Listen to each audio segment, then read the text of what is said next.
You can't afford that! This isn't a charity store!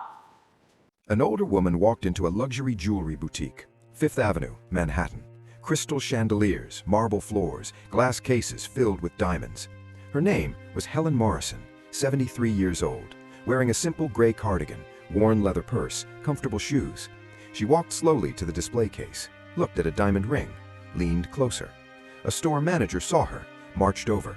Victoria Chen, 40 years old, sharp suit, perfect makeup. She stood directly beside Helen.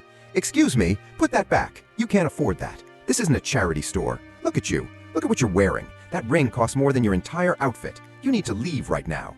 The shout echoed through the boutique. Customers froze, turned to stare. Helen's hands trembled. The small velvet ring box shook in her fingers. "I was just looking," she whispered. Victoria crossed her arms. "That ring costs $45,000. Unless you have an appointment or proof of funds, I need you to leave this store." Near the register, a young sales associate watched. His name was Brandon Wright, 25 years old, first year at the boutique. He stepped forward carefully. "Ma'am," he said to Victoria, "she hasn't done anything wrong." Victoria spun on him. "Stay out of this, Brandon." She turned back to Helen. "I deal with people like you every day, coming in, touching things, wasting our time." Helen slowly placed the ring box back on the glass counter. Her hands were shaking badly now. "I wanted to see it in person, for my granddaughter. She's getting married next month." Victoria scoffed, actually laughed. "Oh, I'm sure she is, and I'm sure you were going to buy a $45,000 ring." She reached for the boutique phone. "I'm calling security." At that exact moment, the boutique door opened. A man in an expensive tailored suit rushed in, 30 years old, designer watch, confident stride. "Grandma Helen?" The entire store went completely silent. Helen turned, her face lit up. "Ryan!" Victoria's smile froze. The man, Ryan Morrison, walked straight to Helen, put his arm around her shoulders protectively. He looked at the ring box on the counter, then at Victoria. "What's going on here?"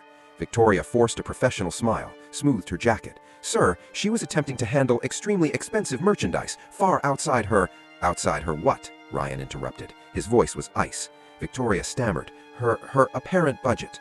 Ryan looked around the boutique, at the watching customers, at Brandon standing near the register, at his grandmother's trembling hands. "Do you know who she is?" Silence. Nobody spoke. "This is Helen Morrison. She raised me from age 8 after my parents died in a car accident. Single grandmother, fixed income. She worked night shifts at a hospital for 15 years so I could go to college." Customers shifted. Some looked down. "And last month," Ryan continued, "this company, Whitmore Luxury Jewelers, was bought by a new majority shareholder." He paused. Let it sink in. "That was me." Victoria's face went completely white. Ryan's voice stayed calm, deadly calm. "I brought my grandmother here today because I wanted her opinion on the first piece we release under new ownership, a collection in honor of her, the woman who sacrificed everything so I could build the company that just bought this boutique."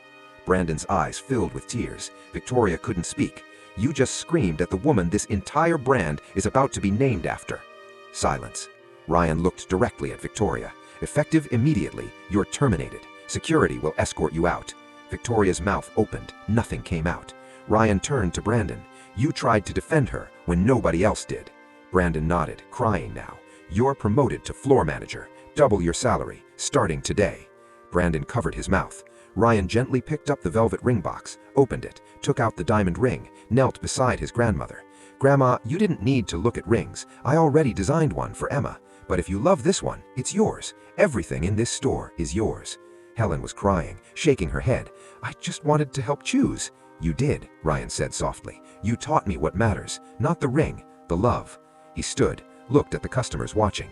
"This store will reopen Monday as Morrison and Granddaughter Fine Jewelry.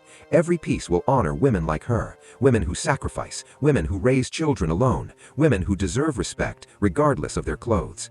Helen held Ryan's hand, crying. The boutique remained silent. The lesson: respect isn't about knowing someone's wealth. It's about treating everyone with dignity before you know anything at all. Should Victoria have been fired on the spot? Drop a heart if kindness should never depend on appearance. Follow for more stories where dignity wins.